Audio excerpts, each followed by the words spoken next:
বিসমিল্লাহ। আসসালামু আলাইকুম রহমতুল্লাহি ওয়া বারাকাতুহু। আজকে আমরা সমবেত হয়েছি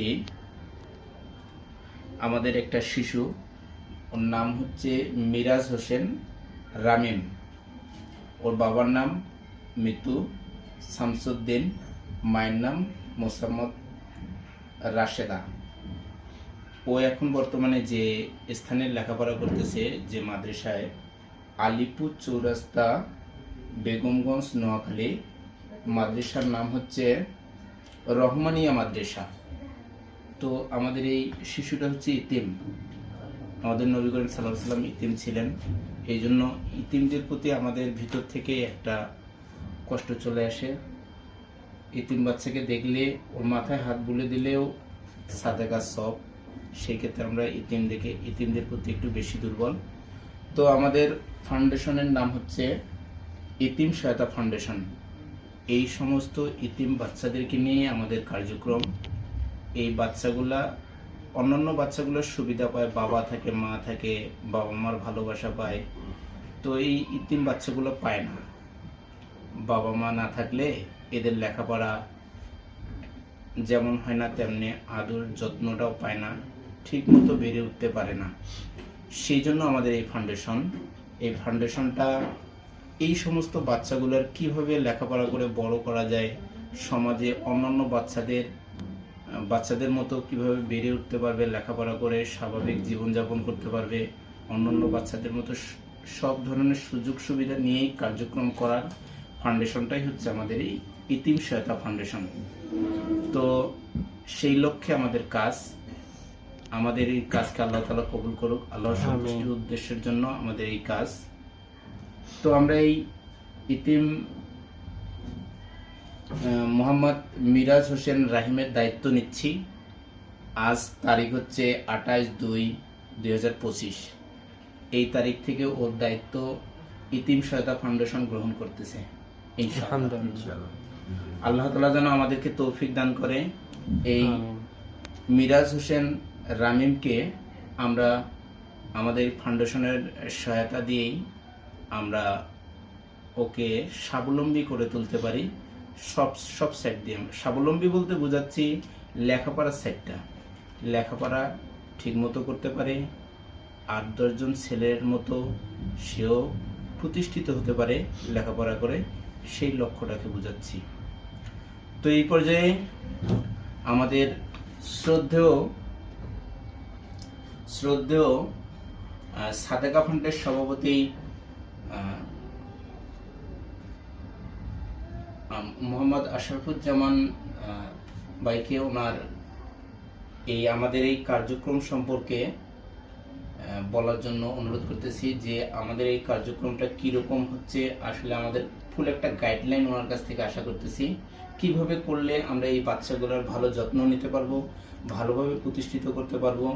উনি একজন সাধারণ মানুষ না, উনি অত্যন্ত একটা বড় ফাউন্ডেশন, সাদেকা ফান্ডের মতো একটা বড় ফাউন্ডেশনের সভাপতি। তো এই দিকগুলো ওনার ভালো জানা, উনি আরও অন্যান্য ফান্ডের সাথে জড়িত আছে, সেই জন্য আমরা ওনাকে ফলো করি অনেক সেট থেকে। তো ওনার কাছে আমরা আশা করব ওনার মূল্যবান গাইডলাইন।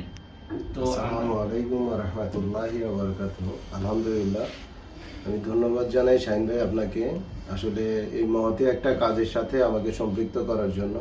প্রথমত আপনাদের এতিম সহায়তা ফাউন্ডেশনের যে কাজটা আমার বেশি ভালো লাগছে সেটা হচ্ছে আপনারা সরজমিনে যাচ্ছেন, তার বাড়ির পরিস্থিতি দেখতেছেন। আসলে একজন এতিম পিতা মারা গেলে সে সাবালক হওয়া পর্যন্ত সে এতিম থাকে, আমরা শরীয়তের দিক থেকে সেটাই জানতে পারি।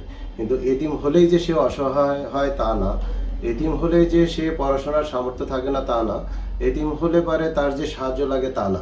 তবে এই ছেলেটার জন্য সাহায্য লাগতো, এটা আমি ব্যক্তিগতভাবে জানতাম, যেটা আপনাদের সাথে শেয়ার করছিলাম। এবং আপনাদের কার্যক্রমটা আমার ভালো লাগার কারণটা হলো আপনার সরজমিনে তাদের বাসা পর্যন্ত গেছেন এবং দেখে আসছেন যে তার পারিবারিক পরিস্থিতিটা কেমন। এবং ওনারা তিন ভাইয়ের মধ্যে বড় ছেলেটা, বড় ভাই পড়াশোনা করে, ও মাদ্রাসায় পড়ার আগ্রহ পোষণ করছিল, কিন্তু পরিবার পড়ানোর সামর্থ্য না থাকাতে সে স্কুলে ভর্তি করে দেয় এবং এক পর্যায়ে ছেলে স্কুলে পড়তে অনীহা প্রকাশ করে। তো সেই ক্ষেত্রে আলহামদুলিল্লাহ আপনার সরজমিনে এসে দেখে এই ছেলেটার পড়াশোনার দায়িত্ব নিতে চাচ্ছেন, আমি অবশ্যই আপনাদেরকে ধন্যবাদ জানাই এবং আল্লাহ তাআলা আপনাদের ফান্ডকে কবুল করুন। তবে একটা ক্ষেত্রে যেটা হয়ে যায় সেটা হলো যে একটা পর্যায়ে আমরা পিছুপা হয়ে যাই। পিছুপা হয়ে যায় বলতে আজকে হয়তো একটা আগ্রহ থেকে আমরা আগাচ্ছি, ছেলেটাকে ভালোবাসতেছি, হয়তো আমরা নীতি কথা বলতেছি, অন্যভাবে নেবেন না। কোনো এক পর্যায়ে দেখা যাবে হয়তো আপনারা খোঁজ নিচ্ছেন না অথবা চলে যাচ্ছেন। আমি আশা করি যে আপনাদের ফান্ডটা যেন বা ফাউন্ডেশনটা সেরকম না হোক। আমিও আপনাদের ফাউন্ডেশনটার উন্নতি চাচ্ছি, এবং শুধু একটা ছেলে না, আপনারা আরো এরকম হাজার ছেলের দায়িত্ব নিতে পারেন, একটা প্রতিষ্ঠান তৈরি করতে পারেন এবং এটাকে আপনারা নিজস্ব পরিচালনায় নিয়ে আসতে পারেন। আমার চাহিদা থাকবে সেইটা। আজকে হয়তো আপনি অনেক দূর থেকে, চট্টগ্রাম থেকে নোয়াখালী পর্যন্ত আসছেন এই ছেলেটার দায়িত্ব নিতে, কালকে হয়তো আরেক জায়গায় যাবেন, হয়তো ফাউন্ডেশনের শুরুতে আপনারা সেভাবে করতেছেন এবং ভবিষ্যতে আপনারা একটা ফাউন্ডেশনটাকে একটা প্রতিষ্ঠানের রূপ দিতে পারেন, সেই চাওয়াটা আমার, এবং আল্লাহ তাআলা আপনাদেরকে সেই লক্ষ্যে কবুল করুন। আজকে আপনারা এসে দেখে এখানে প্রিন্সিপালের সাথে কথা বলে এবং প্রতিষ্ঠানের যেহেতু কতদিন বয়স এটার খবর নিছেন আপনারা, এখানে 2019 সাল থেকে প্রতিষ্ঠানটা আছে, স্টুডেন্ট আছে প্রায় 200 জন, সবকিছু ডিটেল যখন আপনারা জানতে পারছেন তখন প্রতিষ্ঠানের প্রতি যেমন বিশ্বস্ততা আপনার আসছে, অবশ্যই স্টুডেন্টরা যে ভালো একটা পড়াশোনা পাবে সেটার প্রতি বিশ্বস্ততা আসছে।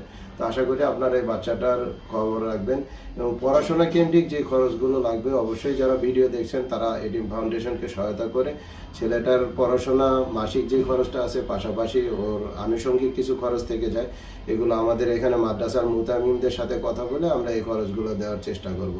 তো আমি অবশ্যই আবারও ধন্যবাদ জ্ঞাপন করতেছি আপনাদের এই মহতি কাজের জন্য।